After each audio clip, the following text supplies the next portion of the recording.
আবারও না আসলে নাই। আমি এখন মুন্সিবাড়ির ভাই।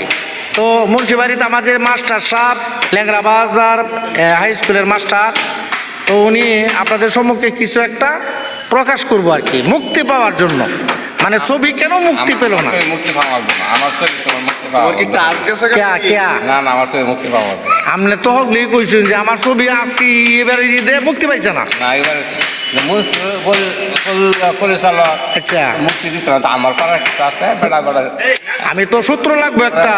সময় বেড়া অনান্য কি সামনে মামলা হিয়ারিং দে, ভবিষ্যৎ কি সামনে? উহিল সাহেব মামলা হিয়ারিং দে, অ্যাডভোকেট আপনি উহিল মুহিল করে উহিলরা বাইক মানুষের বাইক যা 4 টাকা আর বেড়া এটাই বুঝো। আমি ছবি লে বেড়া আছে আর মুক্তি পাইলো তো, মুক্তি তো ভাইব মুক্তি পাই এবার ভাইব সমস্যা নাই। তা আপনার বালাতে যা।